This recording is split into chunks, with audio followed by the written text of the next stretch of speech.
목사님, 귀신, 마귀, 사탄을 이기는 비결은 무엇인가요? 있다면 가르쳐 주세요. 궁금합니다. 귀신, 마귀, 사탄을 이길 수 있는 방법에 관한 질문인데요. 답은 대략 5가지입니다. 1983년 로고스 출판사에서 나온 주제별 성서대전 3권 702쪽을 참고해서 말씀드립니다. 먼저 야고보서 4장 7절 말씀 봅니다. 그러므로 하나님께 복종하고 악마를 물리치십시오. 그러면 악마는 달아날 것입니다. 성경은 우리가 어떻게 살아야 하는지를 아주 분명하고 단호하게 가르쳐주고 있습니다. 뭐죠? 하나님께 복종하는 삶을 살아야 하고 악마를 물리치는 삶을 살아야 한다는 것입니다. 하나님께 복종하는 삶, 순종하는 삶을 살아야 하는 것은 설명이 필요 없지요. 그 이유에 대해 다 잘 아시잖아요. 하지만 악마를 대적해서 물리치는 삶을 살아야 한다는 것에 관해서는 왜 그렇게 해야 하는지 그 근본적 이해를 갖고 있지 못할 수도 있을 것입니다. 그 부분에 관해서는 지난번 Q&A, 귀신은 나에게 어떠한 짓을 해왔을까요? 이 Q&A를 참고하시면 좋을 것 같습니다. 오늘은 악마를 물리치는 방법에 국한해서 말씀드리도록 하겠습니다. 우선 용어 정리부터 해봅니다. 악마, 사탄, 마귀, 귀신은 어떠한 차이가 있는 것일까요? 요한계시록 12장 9절 말씀 봅니다. 큰 용이 내쫓기니 옛 뱀 곧 마귀라고도 하고 사탄이라고도 하며 온 천하를 꿰는 자라. 그가 땅으로 내쫓기니 그의 사자들도 그와 함께 내쫓기니라. 말씀을 통해 확인할 수 있는 것과 같이 마귀와 사탄은 같은 것입니다. 그리고 이 마귀와 사탄을 새 번역과 공동 번역 성경에서는 악마로 표기하고 있는 것입니다. 그러니까 악마, 사탄, 마귀는 다 같은 말입니다. 그렇다면 귀신은 또 무엇일까요? 악마의 졸개, 즉 부하입니다. 이제 좀 정돈이 되시지요? 다시 오늘의 질문으로 돌아가서 귀신, 마귀, 사탄을 이기는 비결은 무엇일까요? 즉 악마를 물리치는, 막는 방법은 무엇일까요? 성경에 기록되어 있습니다. 말씀을 한 절 한 절 찾아봅니다. 악마를 물리치는 첫 번째 방법은 하나님의 말씀이 내 속에 거하도록 해서 물리치는 것입니다. 요한일서 2장 14절 말씀을 다른 두 번역으로 함께 봅니다. 내가 여러분에게 이 글을 쓰는 까닭은 여러분이 이미 아버지를 알고 있기 때문입니다. 아버지이신 여러분, 내가 여러분에게 이 글을 쓰는 까닭은 여러분이 태초로부터 계신 분을 알고 있기 때문입니다. 젊은이 여러분, 내가 여러분에게 이 글을 쓰는 까닭은 여러분이 강하고 하나님의 말씀이 여러분 안에 있어서 여러분이 그 악한 자를 이겼기 때문입니다. 어린 자녀들이여, 여러분이 이미 아버지를 알고 있기 때문에 나는 이 편지를 씁니다. 아버지 된 사람들이여, 천지 창조 이전부터 계신 그분을 여러분이 알고 있기 때문에 나는 이 편지를 씁니다. 젊은이들이여, 여러분은 강하고 하느님의 말씀을 지니고 살며 악마를 이겨냈기 때문에 나는 이 편지를 씁니다. 표준 새번역에 나와 있는 악한 자는 악마입니다. 악마를 물리치는 두 번째 방법은 악마의 괴계를 알므로 해서입니다. 고린도후서 2장 11절 말씀 봅니다. 그러면 우리는 이제 사탄에게 속아 넘어가는 일이 없을 것입니다. 우리는 사탄의 책략을 다 알고 있지 않습니까? 악마의 괴계 책략을 미리 알면 악마를 이깁니다. 적을 알고 나를 알면 백전백승이라는 말이 있습니다. 많이들 들어보신 얘기지요. 악마에게도 적용됩니다. 똑같이 해당됩니다. 절대 불안해하시지 마시기 바랍니다. 불안하신 분만 이 말씀 한번 기억해 보시기 바랍니다. 그런즉 이 일에 대하여 우리가 무슨 말 하리요? 만일 하나님이 우리를 위하시면 누가 우리를 대적하리요?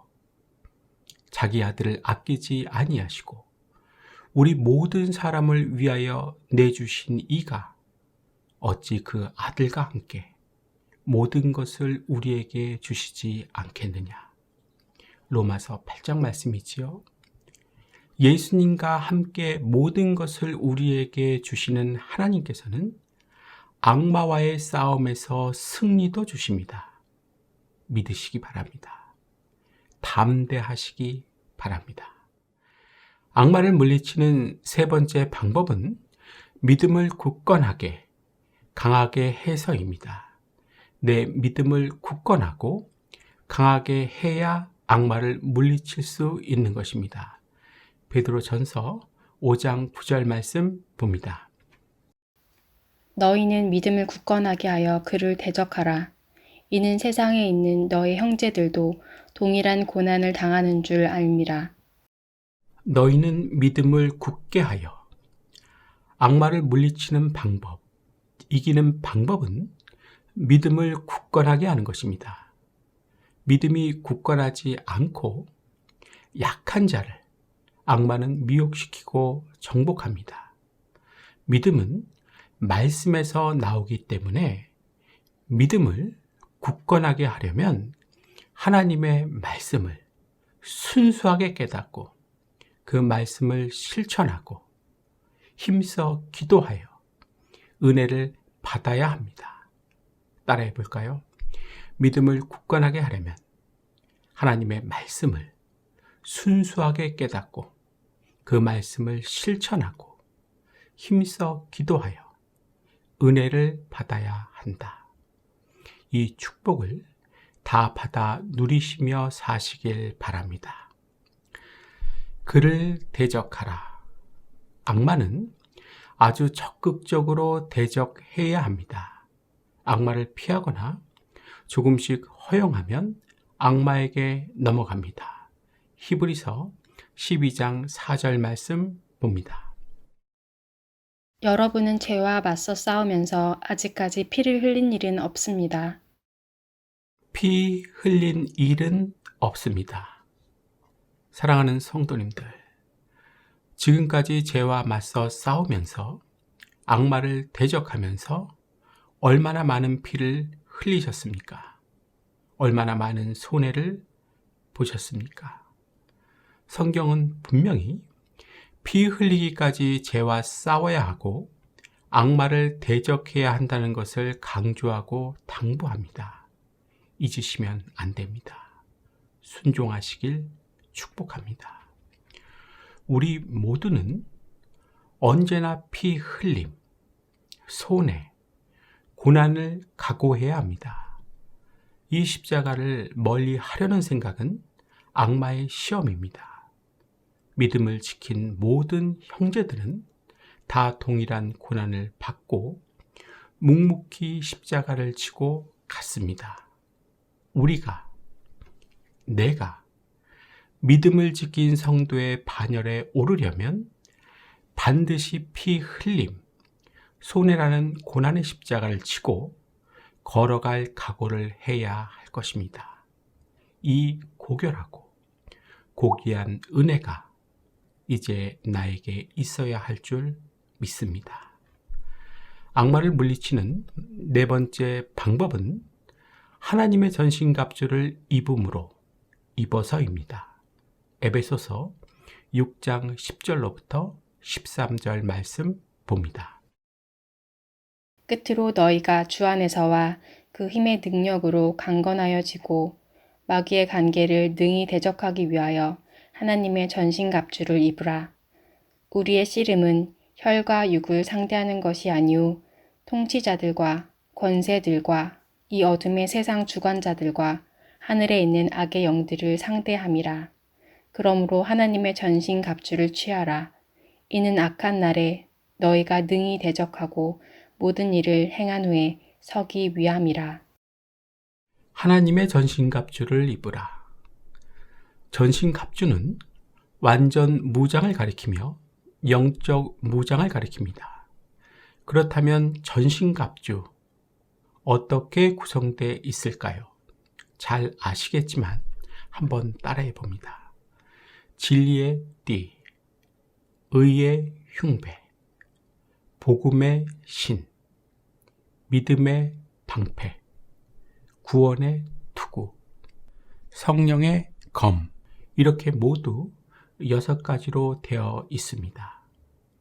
악하고 두렵고 캄캄한 날이 찾아오면 그때에는 이 전신갑주를 입고 그 환난을 이겨내야 한다는 것입니다. 맨몸으로가 아닙니다. 악마를 물리치는 마지막 5번째 방법은 예수님의 피와 생명을 아끼지 아니하고 증거함으로 해서입니다. 요한계시록 12장 11절 말씀 봅니다. 또 우리 형제들이 어린 양의 피와 자기들이 증언하는 말씀으로써 그를 이겼으니 그들은 죽기까지 자기들의 생명을 아끼지 아니하였도다. 유진 피터슨 목사님은 이 구절을 메시지 성경을 통해 이렇게 설명해 줍니다. 우리의 형제 자매는 어린 양의 피와 그들의 담대한 증언을 힘입어서 그를 이겼다. 그들은 자기 자신을 사랑한 것이 아니라 그리스도를 위해 기꺼이 죽고자 했다. 성도님들, 악마를 이기는, 물리치는 방법의 핵심이 바로 이겁니다. 예수님의 보혈을 의지하시기 바랍니다. 담대한 증거에 힘 입으시기 바랍니다. 나 자신을 사랑하지 말고 예수님을 위해 기꺼이 죽고자 하시기 바랍니다. 하나님께서 함께 주실 겁니다. 이제 정리를 해 봅니다. 질문이 뭐였습니까? 귀신, 마귀, 사탄을 이기는 비결은 무엇인가요? 였습니다. 답은요, 대략 5가지입니다. 라고 말씀을 드렸습니다. 그러면서 3파트로 나누어 말씀을 드렸습니다. 첫 번째 파트는 성경이 가르쳐준 사는 방법. 2번째 파트는 악마, 사탄, 마귀, 귀신의 차이. 마지막 3번째 파트는 악마를 물리치고 막는 법 5가지였습니다. 다 잘 생각나시지요? 사랑하는 성도님들, 아직도 속으로 인간이, 특히 나 같은 사람이 어떻게 귀신을, 마귀, 사탄을 이길 수 있을까 하며 걱정하고 염려하시는 분들 있으실 겁니다. 마귀를 대적하라. 그럼 물러날 것이라. 이 약속의 말씀 분명히 붙들고 사시길 바랍니다. 튼튼히 붙잡고 사시길 축복합니다. 사망에서 생명으로, 영생으로 이미 구원받고 옮겨진 우리의 삶은 두려울 것이 없습니다. 예수님 때문에 결론적으로 이겨놓고 싸우는 삶을 앞으로 사는 것이기 때문입니다. 은혜를 은혜로, 감사를 감사로, 축복을 축복으로 고백하실 수 있는 여러분 다 되시길 축원합니다. 오늘은 여기까지 하겠습니다. 잘 들어주셔서 감사합니다.